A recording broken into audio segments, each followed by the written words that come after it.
Splatoon Raiders was recently announced by Nintendo on June 10th. After rewatching the trailer repeatedly, I've come to surmise that this game will be the best one in the entire franchise. Just bear in mind that this is my opinion, there's only one trailer to go off of. Also, I hate making long videos, so I'll try to convey my points as quickly as possible. Let's get started. This is my opinion, but I believe of all the idol groups, Deep Cut has the most potential to uncover coming from the background scene in the Sunken Scrolls.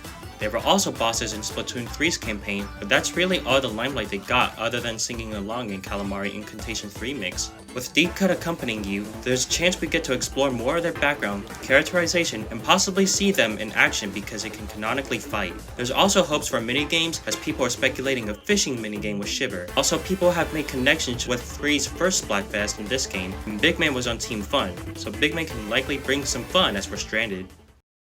Also, Shiver and Fry Sims can finally... With Splatoon Raiders being a spin-off game, in addition to Nintendo still supporting Splatoon 3 servers, but with the newly added content, plus the fact that Splatoon 4 is still a long ways away, it gives me reason to assume that there will be no multiplayer in this game, which is good because this allows Nintendo to focus more on the story of Raiders. We all know that all three previous Splatoon games had both a single player and online mode, and Nintendo obviously had to dedicate time into polishing both those aspects to complete the game. The campaigns were relatively short and easy to beat, likely because the online multiplayer is what Nintendo tends to focus on more. If there isn't online play, Splatoon Raiders may just potentially be the most polished, intricate, and even longest campaign in the series. Let's also bring up the fact that we'll be traveling through the Spiralite Islands, plural, which means that we'll have a lot of this new setting to explore. And it's not just the main story, but also being able to uncover more lore by finding the Spiralite Islands equivalents of Sunken Scrolls or alternate logs. I would be a very happy man if this campaign would be way longer than all the other hero modes combined, maybe even being as long as a JRPG.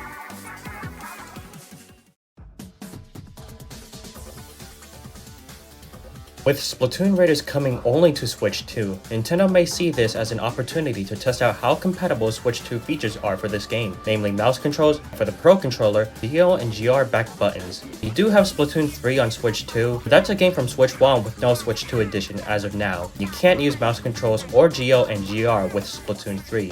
With Splatoon Raiders, you may just be able to have the chance to experience the campaign with these new mechanics, no pun intended. There's also other miscellaneous features like how much potential the camera may have. Honestly, who cares about that? Splatoon Raiders' new mechanics and the potential compatibility with Switch 2's features may just be an experiment to see what can work for Splatoon 4.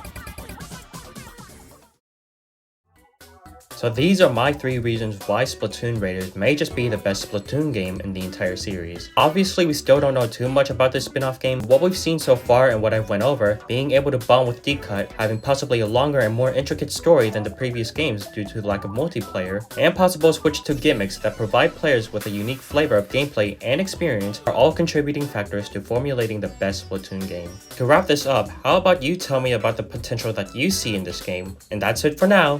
From Splatsful, that's a wrap. Catch you later.